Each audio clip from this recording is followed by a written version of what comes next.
Hey folks, so sorry that the last video got cut off. I have to deal with an interminable amount of robocalls all the fucking time. So my phone's on, do not disturb, so hopefully no more interruptions. Let us forgive the crazy people who are deciding to make millions and billions off of scamming us all. So before the last video clipped off, I was talking to you about building more peace and resilience into your life through forgiveness. And we were talking about how the layers of trauma that you may have experienced in your life have defined, a piece of your identity. And, even for me in my life, I've had punctuated moments of rampant stress, great grief that I'm causing to others, great stress that others are causing to me. For instance, there was a best friend who I'm no longer friends with. And, I'm not going to name drop, not going to dox the person, but this was a guy who I loved so much. And, a piece of me, obviously, given the practice of loving kindness and compassion that I have in my life, a piece of me will always continue to care for him and his well-being. But man, when we went through the flux of our relationship falling apart, when we were at each other's throats, yelling at each other, screaming at each other, to the point where he actually punched me in the face. Now, I'm a nonviolent person. I may, prepare myself for danger, prepare myself for a life of, unpredictable elements. But I am also really just at my core someone who doesn't believe in perpetuating violence. And, if I have to defend myself, so be it, but I will not go out into the world and hurt you or hurt others. It's just not my MO. And when he punched me in the face, I found myself pinning him to the ground to restrain him.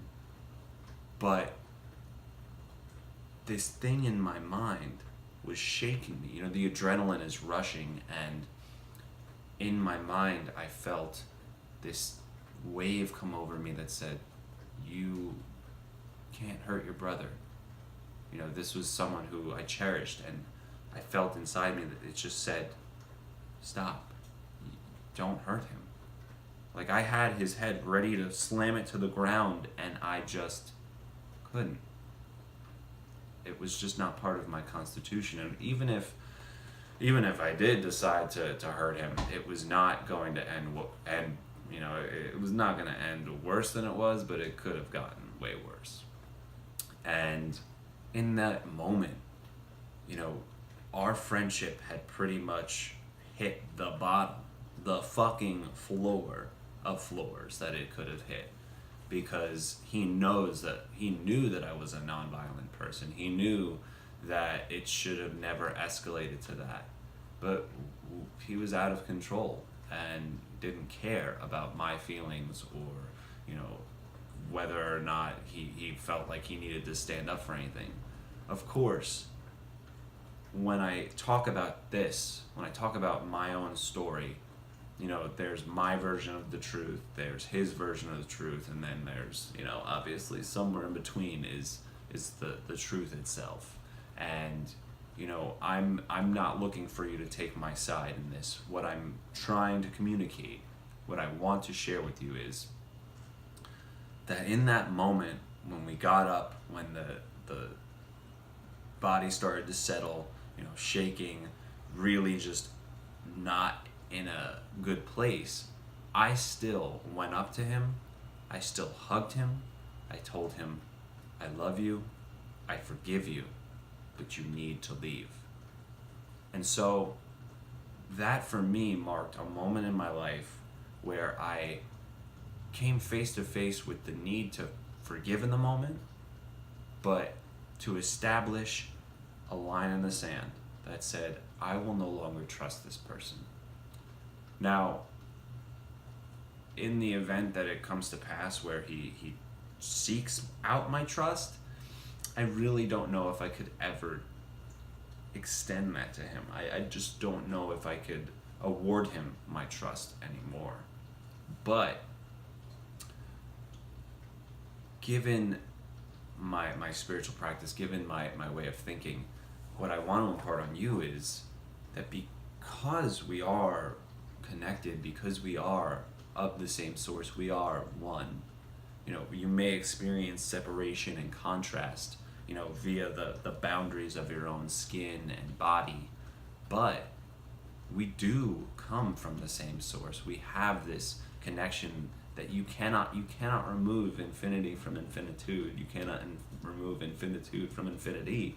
And because of that, it becomes a little bit more of a natural practice to remember, hey, he may have attacked me, you may have experienced great trauma on behalf of someone else's, violent actions and out of control behavior, but you can remember oneness, whether it's in the moment or in the aftermath of some traumatic event, and you can slowly but surely bring yourself to forgive, meaning not the conditional forgiveness that we're so accustomed to, but the unconditional forgiveness, the true forgiveness of, we're one, baby. We're already connected, and you can't remove that connection. Therefore, I forgive you in the wholeness of who and what I am, knowing that you are a part of me and I am a part of you. Conditional forgiveness would have you believe that, all right, he punched me in the face, or something terrible, like, let's scale it up. Let's make it really fucking gross and terrible. Say someone raped you. Maybe you are a person who has experienced some of the most heinous sexual violence that someone else can inflict upon another human being. Maybe you have been a victim of it. And you're listening to this conversation and you're saying, Jordan, are you fucking out of your mind? You want me to forgive my rapist? The person who may have ruined your life, or who may have set you back for years, who has traumatized you, has made it impossible for you to have intimacy, or has made it extremely difficult for you to have intimacy, whatever the case may be. I am asking you for a moment, a second, a few minutes, think about, because you exist in a universe where you may feel separate from the person, the attacker, the rapist, the terrible human being who did that to you. But you aren't separate from that person. You aren't separate in as much that you exist in the same fabric of space-time that that person exists. And you cannot remove that person from the equation of all beings and creatures. And therefore, because we share this space, we share this life, forgiveness is a means to bring peace to you, because you deserve peace. You deserve that clarity and that healing within your heart, and healing within your mind and soul and everything. You deserve that healing, but it starts with you being able to say, I forgive you. It's not, I forgive you because. It's just, I forgive you, and I am forgiven. The thing is, these terrible acts that happen, the truly heinous crimes against each other that we commit, when we look at conditional forgiveness, we're looking for retribution, we're looking for atonement, we're looking for some sort of recompense, we're looking for reparations, we're looking for something to justify forgiveness, justify trusting again, justify, healing that divide. But, if I, for instance, if I fuck up something, for my brother, and I hurt him, of course I'm gonna look to make it right, make it right, and conditionally, move to heal what it is that I screwed up. But this is a different level of thinking here. This is a different kind of forgiveness. It doesn't need you to make it right. It just requires you to acknowledge within the oneness of all being, oneness of your being connected to all things and all life. And it's asking you to just spend a moment with that, thinking that towards your attacker, the person who committed the crime. And I know that this is weighty, this is heady, this is hard and heavy, and it hits home in such a way. It's even hard to talk about because the kind of dreams that followed, the kind of thought loops that I got stuck in the aftermath of losing that friend. I struggled for many years to really live with forgiveness because I was mad as fucking all hell. This was my best friend, and his carelessness took it away from both of us. A friendship that we both cherished greatly. And I sit here today so fucking grateful that he's not in my life. And I say that with certainty and confidence because so many things have opened up for me. So many realizations of, codependent problems of sharing a life with a friend who doesn't appreciate you and enabling someone to be worse than they could be and not realizing that the chemistry that you guys have is just fucking terrible. And it opened up space for better friends, people who treat me better, who respect me better. In your life, having to cross that bridge where, you look back and say, wow, I kind of burned that one. But moving forward, knowing that you can build better bridges, better buildings, you can build a better life for yourself. And no matter at what stage in your life you're at, if you're 60 years old and you're looking at your life and you don't have a life partner because you got divorced, or you did experience trauma in your 30s or 20s that has laid over into your life now and you're stuck still, I want you to start thinking about forgiveness because that's how you're going to move forward and grow from your wound, not letting it fester, not letting you got to clean the wound out to move forward. You don't let it sit there with and go septic, folks. You don't let your heart go septic. You don't let your soul go septic. You find a way to heal and live fully and openly, alert. Give your care, give your service, give your heart. Because if you let it get bogged down, if you let your mind suffer unnecessarily, then you only produce more in the world. And that's just one of the hardest things to say, and it's one of the hardest things I'm sure to hear. You on this other side watching me saying all these things. How is it that this person here can say I should forgive? Who is he to say? You're hearing the message, and for you, my friend, is for you to decide. You must make the decision if forgiveness is worth it for you.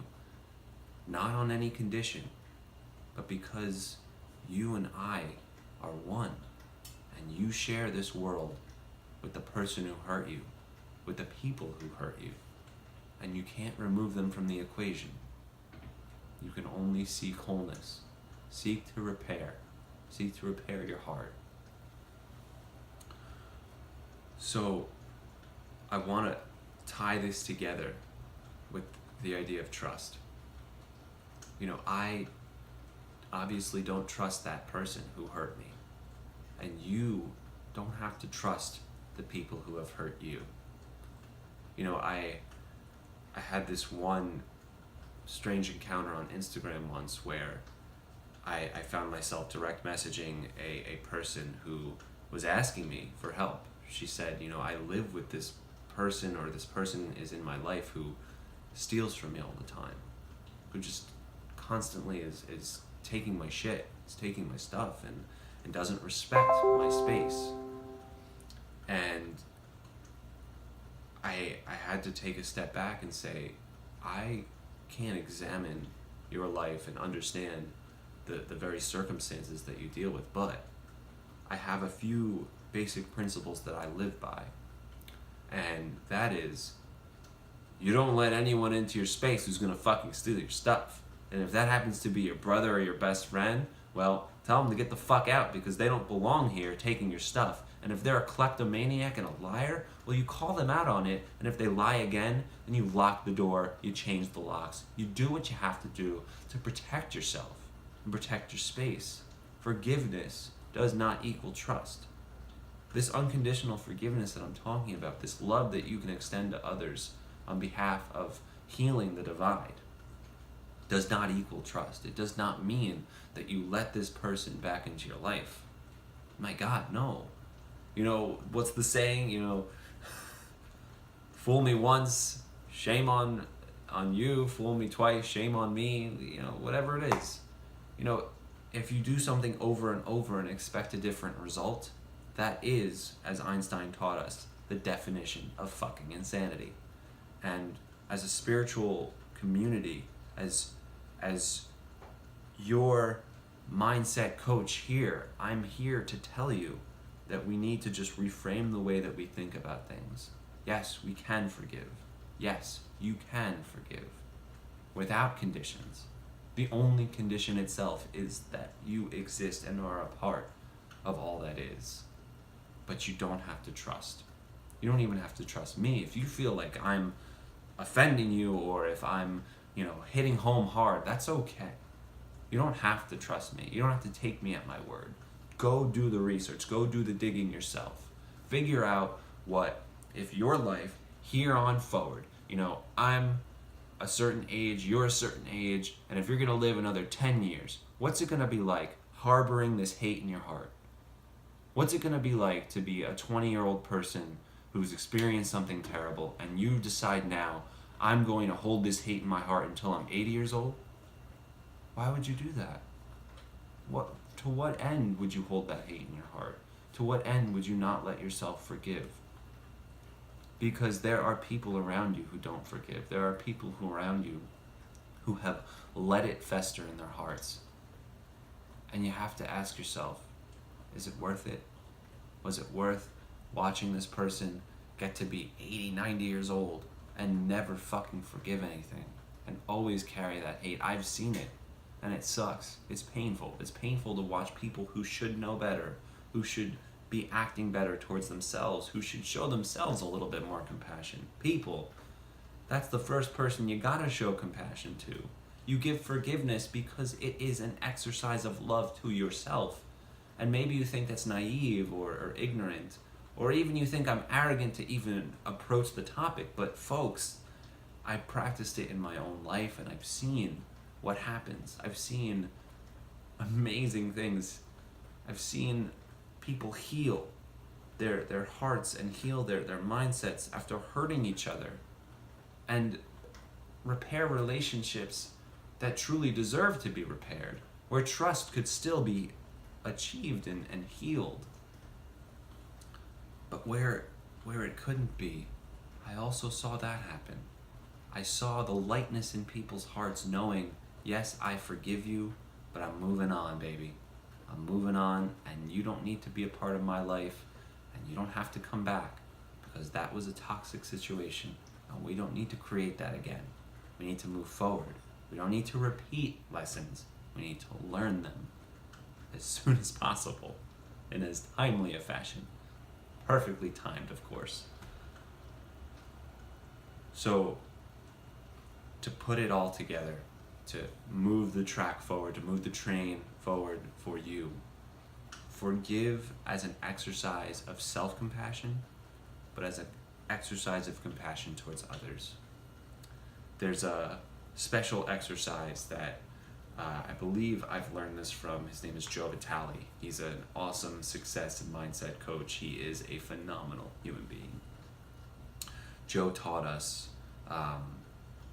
Ho'oponopono. I hope I'm pronouncing that right.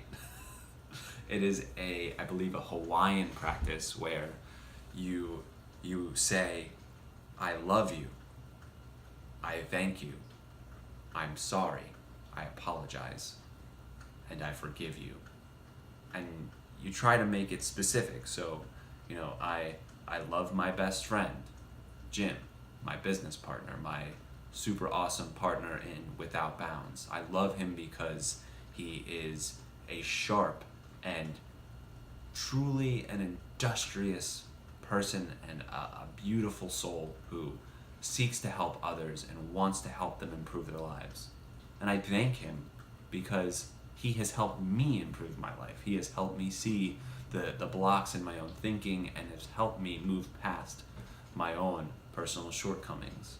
And I'm sorry. I'm sorry because, there are times where I have trespassed and transgressed against him. I'm sorry, and I apologize for those thoughts of limiting him, denying his right to be the best that he can be, and having any thought that limits him. And I seek forgiveness. I forgive him because we are one. I forgive him his trespasses and transgressions against all beings and creatures and against me. And together, with those sayings, with all that, you think that, you feel it, and then you let it be. And I have applied this to every single person who I engage with, who I make conversation with, who I talk to on a regular basis. I invoke that because I want to remember that we are one, and I want to bring that into my life and bring that into the experiences that I share with others, because I want you to feel at home. I want you to feel whole with me and with anyone. I want you to be open and alert and inviting life to come your way, because there are a lot of unknowns out there, and there are more difficult experiences for us each to encounter, but we move through them, and we do it together as a community, as one whole, Without Bounds, a community of healing, uplifting, and empowering hearts and minds. Thank you, folks, for joining me so much today. This has been a delight to talk about. I'm super stoked for the videos that I'm going to be producing soon. The content is going to be crazy, and I'm super stoked to be here with you today as your spiritual and mindset coach. Thank you so much for joining me today, guys. This is Jordan from Without Bounds, where we heal, uplift, and empower. And I look forward to helping you add color to your life. Take care.